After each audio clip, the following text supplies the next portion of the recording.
Hi, boys and girls. Last we left off, Miss Camila was reading to you, and Roz is currently completely camouflaged. She's covered in sticks and mud and leaves, and plants are growing all over her, and she's just sitting there, and she's observing everything around her and everything that's going on.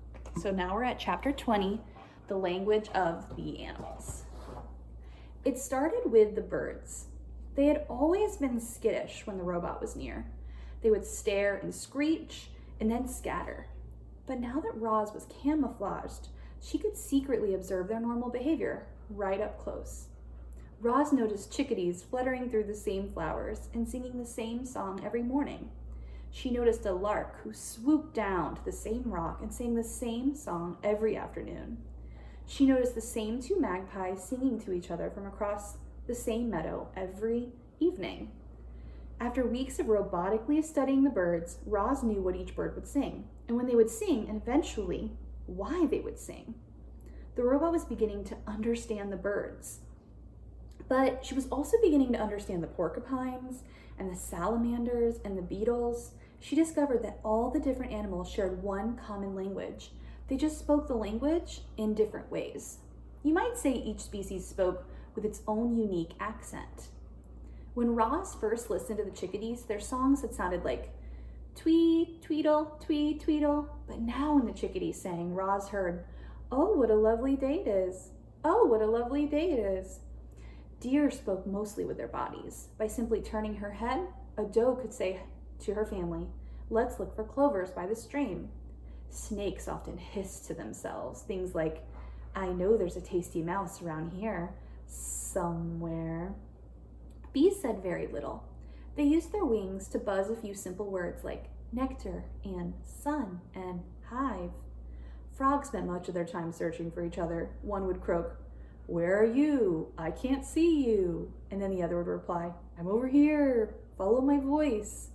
When Roz first stomped across the island, the animals' squawks and growls and chirps had sounded like nothing more than meaningless noise. But she no longer heard animal noises. Now she heard animal words. Chapter 21, the introduction. There was an hour each morning in the dim light of dawn when all the island animals were safe. You see, long ago they had agreed not to hunt or harm one another during that hour. They called it the dawn truce. Most mornings, the island residents would gather in the meadow and spend an hour chatting with friends. Of course, not everyone attended these gatherings. The bears had never made an appearance, and the vultures just circled high above. But on this particular morning, an unusually large group of animals had come out to discuss some important news.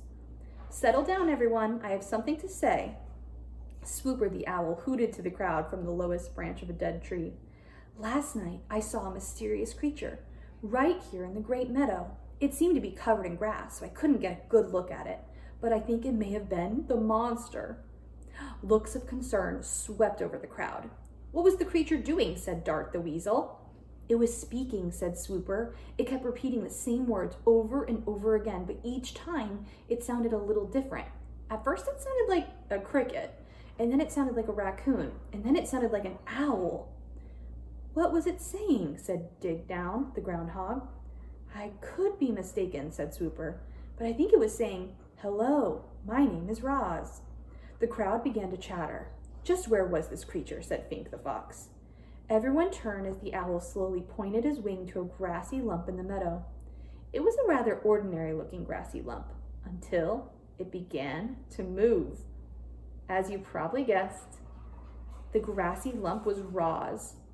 She had been there the whole time, camouflaged, watching, listening, and with all the animals looking at her, she decided to introduce herself.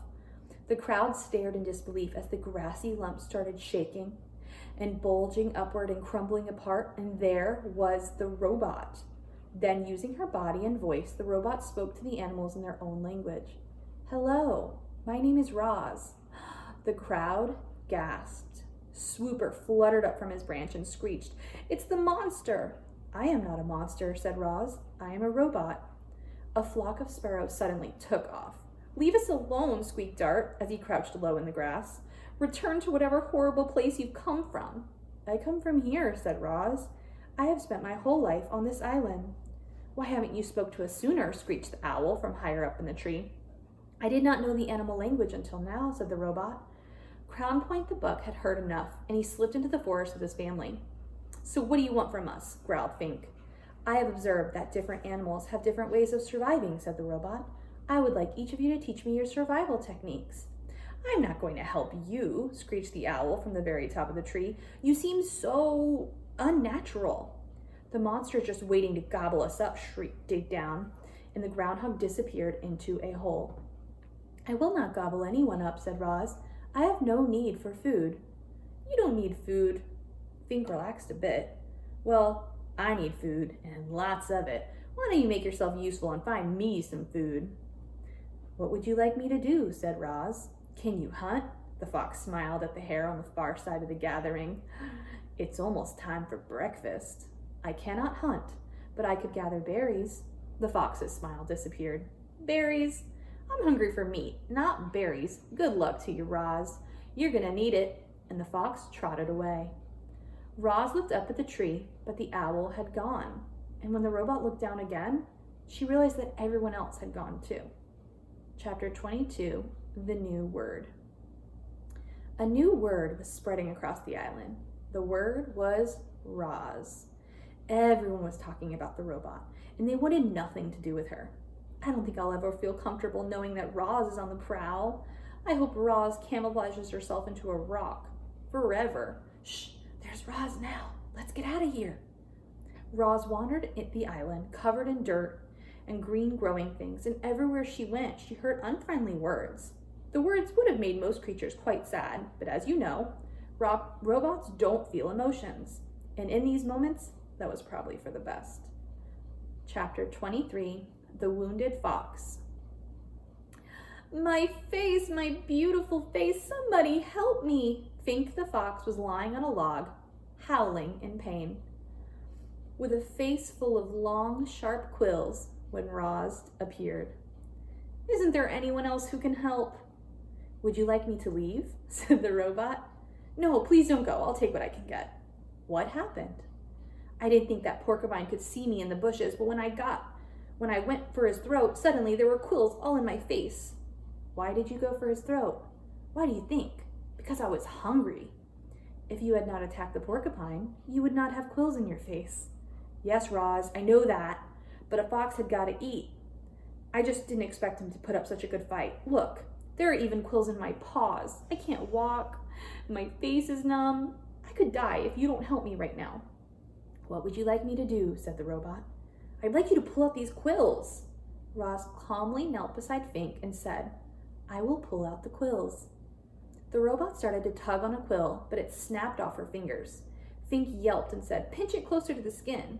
So Roz pinched the broken quill closer to the skin, and then very slowly she pulled it out. The fox winced in pain and said through his teeth, "Please, Roz, pull them out faster. This is agony." Roz quickly tugged out another quill, then another, and another. The fox lay perfectly still, eyes closed tightly, wind whistling through his nose, until every single quill had been removed and placed in a neat pile beside him. Fink struggled to his feet. "Thanks, Roz. I owe you one." The fox smiled briefly, and then he limped away. There's the fox. And that is where we're leaving off today. The next chapter is called The Accident. But I miss you guys. Hope you liked that chapter. Bye.